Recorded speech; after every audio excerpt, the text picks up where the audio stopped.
નમસ્કાર મિત્રો સ્વાગત છે તમારું અમારી યુટ્યુબ ચેનલમાં। આજની વિડીયોમાં વાત કરીશું દેશ અને દુનિયાના સુપરફાસ્ટ સમાચારની। સૌપ્રથમ વાત કરીએ તો હાઈ એલર્ટ, બીએસએફ ડીજી સરહદ પર પહોંચી ગયા છે।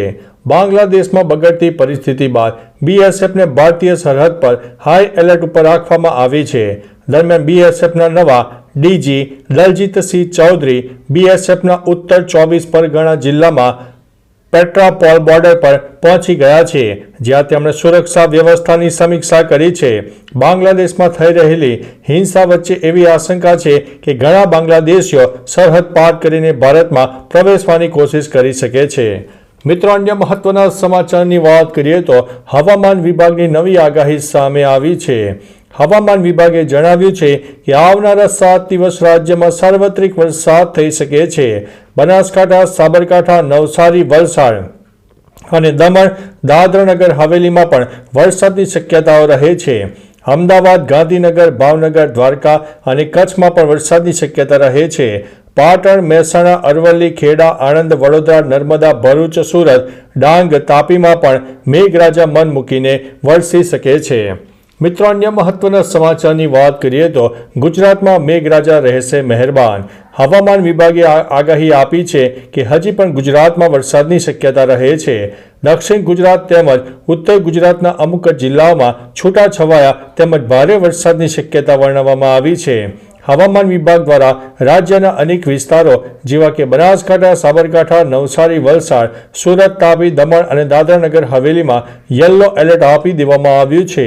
આગામી 5 દિવસ માછીમારોને દરિયો ન ખેડવા માટે સૂચના પણ આપી દેવામાં આવી છે। મિત્રો, અન્ય મહત્વના સમાચારની વાત કરીએ તો બાંગ્લાદેશમાં સ્થિતિ બેકાબૂ, એલઆઈસીની ઓફિસ પણ બંધ કરી દેવામાં આવી છે। બાંગ્લાદેશમાં સ્થિતિ બેકાબૂ બની ગઈ છે, જેના કારણે ઘણી ભારતીય કંપનીઓને અસર થઈ છે। એશિયાની સૌથી મોટી વીમા કંપનીઓમાંની એક ભારતીય જીવન વીમા નિગમ એટલે કે એલઆઈસી બાંગ્લાદેશમાં તેની 7 ઓગસ્ટ સુધી ઓફિસો બંધ રાખવામાં આવી છે। એલઆઈસીએ કહ્યું છે કે બાંગ્લાદેશમાં પ્રવર્તમાન સામાજિક અને રાજકીય પરિસ્થિતિને કારણે એલઆઈસી ઓફ બાંગ્લાદેશ લિમિટેડની ઓફિસ 5 ઓગસ્ટથી 7 ઓગસ્ટ દરમિયાન બંધ રહેશે। મિત્રો, અન્ય મહત્વના સમાચારની વાત કરીએ તો સમૃદ્ધ ગુજરાતમાં શ્રમિકોનું શોષણ। સમૃદ્ધ ગુજરાતમાં શ્રમિકોનું શોષણ થતું હોય તેવા આંકડા સામે આવી રહ્યા છે। રાજ્યોની સરખામણીમાં ગુજરાતમાં શ્રમિકોને લઘુત્તમ વેતન ઓછું અપાય છે। મનરેગા હેઠળ શ્રમિકોને રોજગાર પ્રદાન કરવામાં આવે છે। કેન્દ્ર સરકારે માહિતી આપી છે કે સિક્કિમ, તામિલનાડુ, તેલંગાણા, પંજાબ, હરિયાણા, કર્ણાટક, કેરળમાં મનરેગા હેઠળ લઘુત્તમ વેતન 300 રૂપિયાથી વધુ ચૂકવાઈ રહ્યું છે, જ્યારે ગુજરાતમાં હાલ શ્રમિકોને માત્ર 280 રૂપિયા વેતન ચૂકવાય છે। મિત્રો, અન્ય મહત્વના સમાચારની વાત કરીએ તો સહારાના કેટલા રોકાણકારોને રિફંડ મળ્યું? નાણામંત્રી નિર્મલા સીતારમણે લોકસભામાં કહ્યું છે કે સિરિયસ ફ્રોડ ઇન્વેસ્ટિગેશન ઓફિસ સહારા ગ્રુપની કંપનીઓ સાથે સંબંધિત મામલાની તપાસ કરી રહી છે। સહારાની તમામ બાબતો પર સુપ્રીમ કોર્ટ દ્વારા દેખરેખ થઈ રહી છે। સરકાર સુપ્રીમ કોર્ટના નિર્દેશો અનુસાર કામ કરી રહી છે। સહારાની કંપનીઓમાં 3.7 કરોડ રોકાણકારો છે। અત્યાર સુધીમાં 19,650 લોકોએ રિફંડનો દાવો કર્યો છે, જેમાં 17,250 દાવાનું સમાધાન કરવામાં આવ્યું છે। તો મિત્રો, તમને સહારાના પૈસા મળ્યા કે નહીં તે પણ કમેન્ટમાં જણાવજો। મિત્રો, અન્ય મહત્વના સમાચારની વાત કરીએ તો ઔરંગા નદીનું રૌદ્ર સ્વરૂપ, વલસાડની હાલત ખરાબ બની છે। ઉપરવાસમાં સતત વરસી રહેલા ભારે વરસાદના પગલે ઔરંગા નદી ગાંડીતુર બની છે। વહેલી સવારથી જ નદીનું જળસ્તર ભયજનક સપાટી પાર કરી જતા તંત્ર એલર્ટ બન્યું છે અને કાંઠા વિસ્તારના લોકોને સલામત સ્થળે ખસેડવાની કામગીરી હાથ ધરવામાં આવી છે। વલસાડના હનુમાન ભાંગડા ગામમાં નદીના પાણી ફરી વળતા ગામ બેટમાં ફેરવાયું છે। નદીની જળ સપાટી બપોર સુધીમાં ઘટતા તંત્રએ રાહતનો શ્વાસ લીધો છે। મિત્રો, અન્ય મહત્વના સમાચારની વાત કરીએ તો ભારત બાંગ્લાદેશ બોર્ડર પર હાઈ એલર્ટ આપવામાં આવ્યું છે। બાંગ્લાદેશમાં કાયદો અને વ્યવસ્થાની સ્થિતિને જોતા બીએસએફે ભારત બાંગ્લાદેશ સરહદ પર હાઈ એલર્ટ જાહેર કર્યું છે। બીએસએફના એક વરિષ્ઠ અધિકારીએ જણાવ્યું છે કે બીએસએફના ડીજી પણ કોલકાતા પહોંચી ગયા છે. બાંગ્લાદેશમાં સ્થિતિ નિયંત્રણ બહાર છે. શેખ હસીનાએ પીએમ પદ પરથી રાજીનામું આપ્યું છે. સમગ્ર બાંગ્લાદેશ બોર્ડર ઉપર 24 કલાક એલર્ટ છે. આ દેશમાં હવે સેના વચગાળાની સરકાર બનાવશે. મિત્રો, અન્ય મહત્વના સમાચારની વાત કરીએ તો મહાયુદ્ધના એંધાણ. જ્યાં એક તરફ ઈરાને ઇઝરાયલ પાસેથી બદલો લેવા પ્રતિજ્ઞા લીધી છે, તો બીજી તરફ ઇઝરાયલે પણ કહ્યું છે કે તે કોઈ પણ પરિસ્થિતિનો સામનો કરવા માટે તૈયાર છે. એવી આશંકા છે કે ઈરાન અને હિઝબુલ્લા ઇઝરાયલ પર હુમલો કરી શકે છે. આ ઉપરાંત હુમલાને રોકવા માટે ઇઝરાયલ ઈરાન પર અગાઉથી હુમલો કરી શકે છે તેવી પણ માહિતી સામે આવી છે. ઇઝરાયલ અને ઈરાન વચ્ચે ગમે ત્યારે યુદ્ધ છેડાઈ શકે તેવી શક્યતા દેખાઈ રહી છે.